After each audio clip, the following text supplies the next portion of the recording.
So, so I already tried to do this recording one time and then it just didn't work. So here's the second edition. I don't know, like maybe I'm getting older or wiser, or maybe I'm having to connect the dots because life is just that way. And I live in a country that is heavily bombarded by constant negative and constant unwanted attention and constant nagging, effortless, pointless, like a succubus to your emotions. Was that did Matt did I don't even know. Did that make sense? This recording may be part 3, 4, and 5. And the first one was so perfect. Why is the first one always perfect? But it's the first one you have the most doubt about. Strange. I don't know. But maybe that's life. Maybe life is about not doubting your best effort, you know? When your body is geared up and your mind is geared up, then maybe that's when you are your best. And so maybe I am right now at my absolute optimum best, but in another effort it feels like my absolute worst, and like I'm at the pit. And like today I had the feeling that I was at the bottom of the pit and dead and rolling in mud and dirt, and then I was just being covered by people on people, dead bodies, just rotten and stinking, and words that were just laden with repulsion and filth. And then I needed to somehow pull myself out of the absolute depth, some kind of how. And then this is what I came up with. So it's like a big thing for me to like speak out in my world, because there is no there's no one here, right? So I've ended up, I guess, at the end of it all with myself and myself alone. And maybe that's when you are your greatest person, when you have no one to deal with but you. And then the whole world is shit. And then there's, in the mirror, you have to find this goodness in this person that you see at the bottom of this ditch and this filth and this shit. You have to find you. And maybe I shouldn't say that. Am I trying to appeal to a family audience, though? I'm not sure even about my audience. I guess I'm trying to somehow reach out to people, maybe be a canvas for people. Maybe people be a canvas for me. Maybe put myself on a sort of canvas spectrum. I don't know if I want anyone to write on me or draw on me or leave their mark on me. You know what I mean, though? So I'm not sure what kind of canvas I'm reaching out to, but I don't really want to draw on anyone's canvas either. I don't really want to be like that. I don't want anyone to feel marked or scarred by me. That's not really my intention in the world. Maybe they can openly embrace me. I don't know, but do people embrace people anymore? Unless it's to, like, you know, check what labels at the back of their jacket or something. I don't know, but I'm in this negative place, and somehow I have to pull myself up, you know, bootstrap and bra strap. And so that's what I have to do. And maybe there's this anger when you finally see that life is, you know, very pity and pathetic. And the people that use and abuse you are the most pitiful and the most pathetic. And then somehow you have to rise above all of who they are and be this extremely wonderful person. And this is very difficult, you know. This is to be a wonderful person in a filthy, rotten, stinking hole is very, very difficult. If anybody else has been through that, then you know, I'm not trying to be, you know, detrimental to my fellow. I don't even know if I can call them human. Can I call people human beings now? Because, you know, human is one thing, being is another. So human being, I don't know, a man and mankind and this whole thing. And I'm trying to work out, you know, who I am. And I'm this other being. I'm not this. All these beings exist in the world that are indigenous to the world. And I may not be indigenous to this world. I may be indigenous to another planet and only here to create warfare. Like, for real? Like, I'm here to create war. Well, I've done it. I've created warfare, and now I'm just trying to, like, get the hell out of here, because I realize I've been constructing my own demise. Well, not essentially. I've been constructed to create a sort of destructive internal person.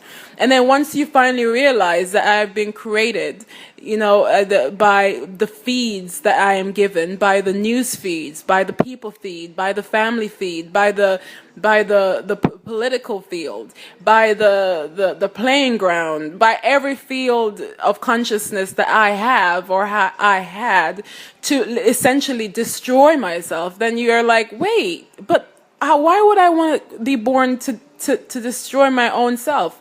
Well, because the person who wants to destroy you cannot destroy you. So then once you realize that you are being bred to be defeated by your own internal person, then you're like, oh, so now I have to change this internal person, or else find a comparable person, a better person, a stronger willed person. And yet there is always this second voice saying, so why don't you just get along with them? And then there's this other voice saying, what the hell are you talking about? And then there's this other voice saying, why are you even talking?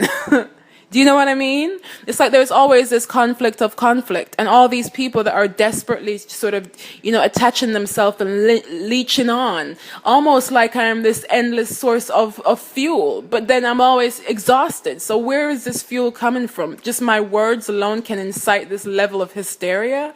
Like, who am I then? Then I must be this greatest person. If I can induce this kind of hysteria, this madness, then there must be fuel in this fire, and I may be the fuel. And then how do I remove myself from all of this? Which is a death, essentially, a death of my soul, of my spirit, of my being, of my strength, of my wisdom, of my words, of my everything. How do I remove this fuel from this fire and leave it to die? Leave that, and that be the only thing that die. And that's my question. Then who do I can't reach out to anybody because I'm not there yet. And I know I'm not there yet because I question it in my mind, but yet I know I'm born a perfected being. So there is no perfecting. And this whole idea that I'm to be reincarnated and come back to fix the person that was, there is no fixing. We're fixed. You know what I mean? We're born fixed. We're born imperfection. This whole world is imperfect. We just can't see it. Somehow it's almost like an illusion of field, of vision, of sight, of sound, of smell. The other day I was there. I don't know where I was. I was there in the world someplace, and someone said, smell that. And for a second, I smelled something really nasty. And then they finished the sentence, and it wasn't something nasty that they wanted you to smell. It was something sweet. Do you know what I mean? Like, almost like I trained my nose to smell just the rotten stench of the world. And the nothing good could ever be penetrated or penetrate my field of scent. And that's just bad. That means I'm in a place where, everything is bad, And so there is some internal structural changes that I have to make. And then,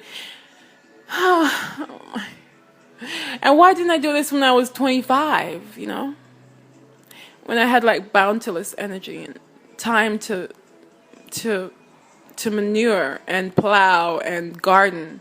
Like, after you die, they say you go to heaven and you garden. I don't think it's after you die you do it. I think it's when you kill the person who's trying to kill you, the person gardens. And you have to kind of plow and field and yoke, and I don't know what yoke means in this context. I'm sure it doesn't have a meaning in this context, but I almost said I needed to say yoke some kind of reason.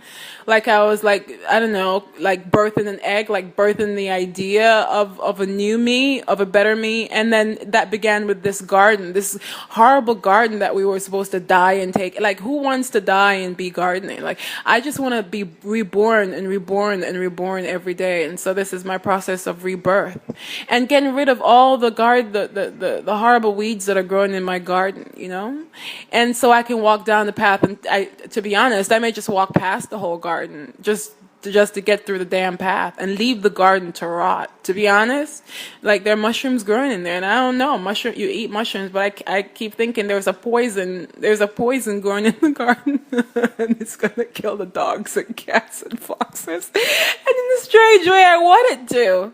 But anyway, this is my first recording. Obviously it may not even work on my little phone, and I don't even know who it's going to reach out to.